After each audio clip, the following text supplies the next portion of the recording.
Hi, I'm super excited to take part in this summit on Instagram about language and mental health. And today I would like to talk about the connection between our mind and our bodies. These days we talk a lot about resilience and adapting to change. And you know what? Our bodies are fantastic machines. They've been doing just that for centuries. Since the beginning of times, they've been resilient and adapting. So today, let's see what lessons we can learn from our body to be healthy in our mind. And today I want to tell you to love your body and live by the Latin motto mens sana in corpore sano, which we translate in French by un esprit sain dans un corps sain, and in English is a healthy mind in a healthy spirit. A healthy mind in a healthy body, or a healthy spirit in a healthy body.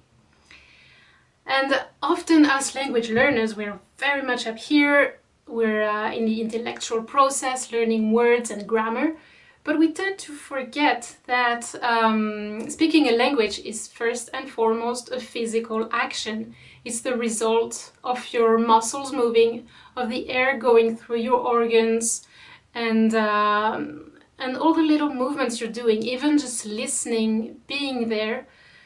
We say so many things with our non-verbal body language. Just think about it and again, keep that in mind when you're speaking. And today, if you'll allow me, I would like to share some personal experiences, and I hope this will inspire you to explore the connection between your own mind and your own body.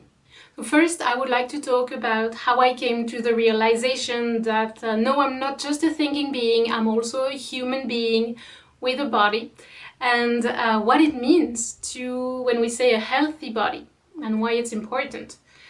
And second, I would like to talk about, to emphasize how we can be aware of that connection and use it to our advantage in the language learning journey, and even to see life in general in a different way.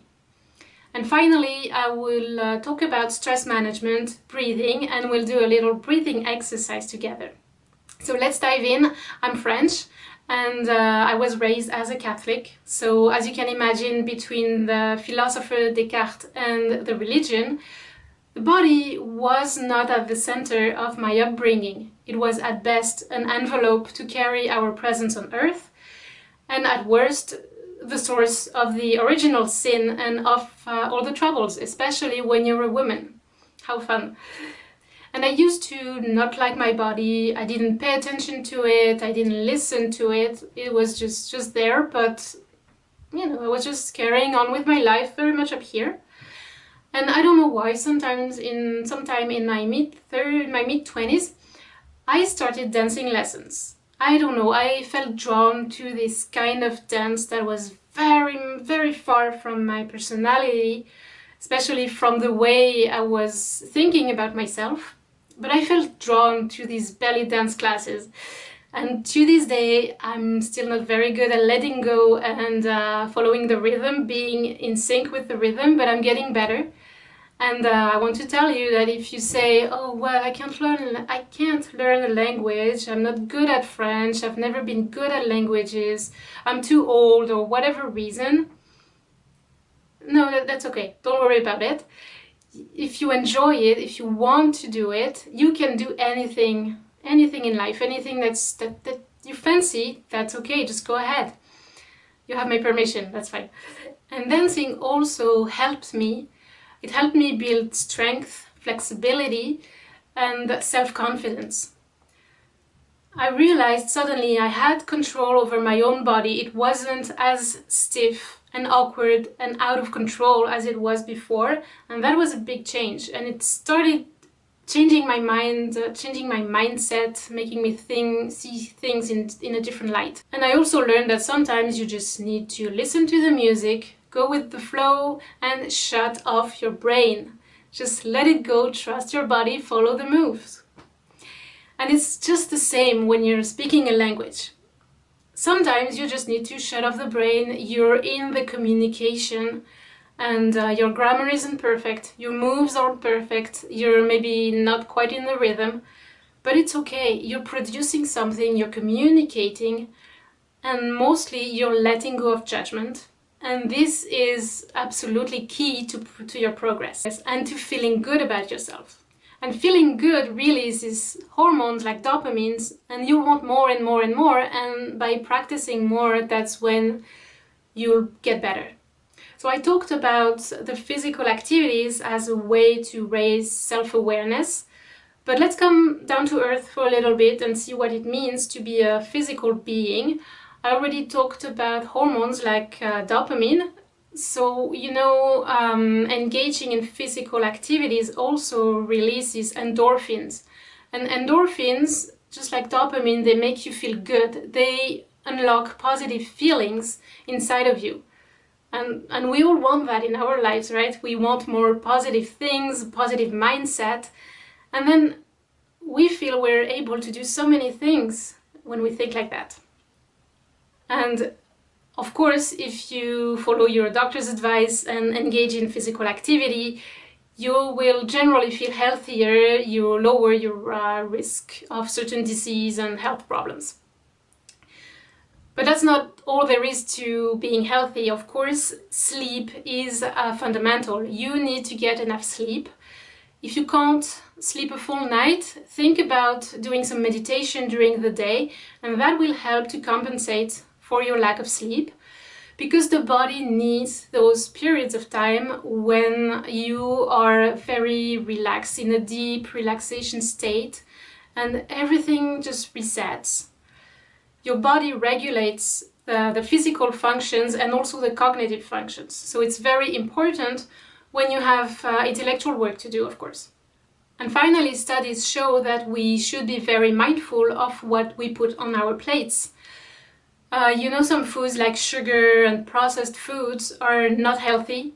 They can leave you in a state where you feel more excited or like overly excited, or very sluggish. Like when you eat too much carbs for lunch, for example, maybe you tend to feel very slow afterwards and it's hard to focus, hard to concentrate. So you want to really pay attention to what you put in your plate, and maybe over the next few days, just watch what you're eating and keep track of how you feel afterwards, and try to find foods that make you feel good. And here, by feeling good, I'm not talking about eating your emotions. I know that eating our emotion is comforting when we do it, but afterwards they don't have very positive effects. They have negative effects on our mental health. So you'll see that by learning how to observe and manage our energy levels throughout the day, we feel more in control, less stress, and we are maybe better able to manage the balance in our life between studying, working, and everything else we want to do. Now, speaking about stress and feeling in control of your life and learning process, let's see how using that connection between the mind and the body can change the way you go through life in general and improve your learning process. With dancing, for example, I learned I had muscles that I could somewhat control. And with yoga, I discovered that breathing helps me in so many ways. By breathing mindfully, I learned to pay attention and to listen to myself. I gained more self-confidence and autonomy because the teacher wasn't telling me what to do. They were not evaluating me. They were just guides that were offering me options. They were imperfect people. They were conscious of their flaws and accepting them or working on them. And they were trusting me. They were saying, okay, you can do this or that, see what feels good for you, what you can do with your abilities, with the way you are. It's fine. Just find something that works for you and that will be beneficial for you. Don't go too far. Don't go, but you can push yourself, you just however you feel like. And then I started asking myself some questions like, okay, if I'm not trying the advanced option, is it because, how do I feel about it? Do I feel I'm afraid of something? Do I feel tired? Do I feel I don't possess the ability? How, honestly, do I really don't have these abilities? Or maybe I could try it at least. Or other questions like, if I'm trying the advanced options, am I doing it because I feel fully in control and able to do it, or at least to attempt doing it? Or is it because I'm comparing to the others in the room and I want to boost my ego? But that's sometimes that harder questions like that. The answer is not always pretty. And it's funny, isn't it, how we often ask these same questions about our own life and work, probably. And thinking about it in yoga has very low impact on your life. It's just on your practice of that day. But when you start applying it to your life in general, that's when things start to change. Self-confidence, autonomy, trusting your own judgment. All these values are keys to overcome our insecurities, whether we're talking about language insecurities or other kinds of insecurities. And if your mind isn't quite ready to get to these insecurities yet, maybe you can start working with your body very gently, take it from there and see what happens. And finally, I think that maybe the most important thing yoga taught me is how to breathe. With breathing, I learned how to better manage my stress. And this is crucial when you're learning a language, of course. When we're speaking to strangers, when we're speaking outside of our safe zone, our comfort zone, it is very stressful. So it's very useful to know a few techniques to manage those situations. And breathing is one of those techniques. And that's maybe the number one advice I give to my coaches all the time is respire, breathe. If you're blocked, if you don't know a word, or if you feel stuck, just take a break, do a short pause and breathe all the way. Create some space in your brain, release the tension, lower your heart rate, and calm down the amygdala. The amygdala is the center of your reptilian brain, which will start this reaction of freeze, fight, or flight. By breathing, we can tell your amygdala, okay, it's okay, our life is not in danger, you can go back to sleep and I can keep focusing on producing the language I'm trying to speak. Breathing is very powerful. It's a very simple act, and yet we often forget about it. We breathe in a shallow way in the chest, while breathing deeply all the way down in our belly, in the whole body, grounds us, makes us feel calmer and more in control. So after this talk, I would like to offer you to do a little breathing exercise with me, and I hope you will do it again and again during your day, anytime when you need it. And I've prepared a little template to remind you of the steps, and you can print it, copy it, take it with you, and whenever you see that memo up there on your wall, think about breathing. Remember to breathe, take a break during your day and feel more energized.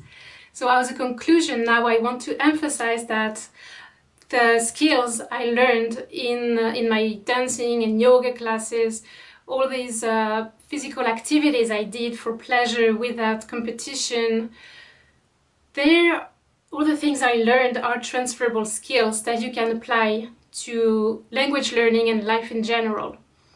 Often language learner, we're up here in our head, but we need to slow down and come back to our body, fully being present, breathing, and then things will start to unlock in our brain. Maybe we'll also be able to locate some emotions that our brain isn't ready to tackle, but we'll feel them in the body, and that's okay. We can acknowledge they're there. And by coming back to our body, by giving it some love and attention, we will be able to create that position where we're able to unlock the full potential of our brain. And this is very powerful when you're learning a language or anything else. And by breathing and reflecting upon our learning, we're creating some space and thinking time, and maybe we'll see things in a different light. Maybe we'll find solutions, and we'll be able to overcome some blocks that may be similar to the ones you're experiencing when you're speaking French or another language. Our physical dimension and our mental dimension are a team. They're working together. Just like all teams, they're better when they're united and collaborating. So really use this connection to your advantage. It's really, really powerful. Thank you for listening, and tomorrow let's all join Elfin Waters at All About Italian. She will speak about how to unapologetically find time for yourself and your passions in a busy life. That's a very interesting topic and I look forward to hearing it. And if you want to continue with me, we'll move on to the little breathing exercise. And if not, thank you for listening again. I'd like to show you a deep breathing technique that you can do at any time during the day, as many times as you need, to calm down, bring your heart rate down and be more grounded and less in your head, in your thoughts. So whenever you need to relax, it's very important to not force anything. Just take it like it is at the moment when you are doing it. We often take short, shallow breath through the chest, and it actually increases the stress. So let's take some deep breath into the belly. So first, you find a comfortable place to sit down or lie down on the floor and feel the contact with the floor or with any other surface that your body is touching. Place one hand on your belly, one hand on your chest, and feel the contact of your hands on your body. You may close your eyes if you want. Listen to the beautiful sound of the wind in the trees here, and take a deep breath in through the nose. Feel your chest rise, your belly rise. Feel the air coming all the way down to your body, to your feet, all the way up to your head. Breathe out through the nose. Breathe in, take a deep breath in. Hold it slightly at the top, like it's suspended but not forced. And release. Exhale through the nose. So you can redo the full cycle as much time as you need, as many times as you need during the day, every day. Whenever you feel anxiety coming up or stress coming up, just take deep, full breath, belly breath like this. You may open your eyes if you want. I'm keeping it short today, but that's the idea. I hope that's going to be useful for you.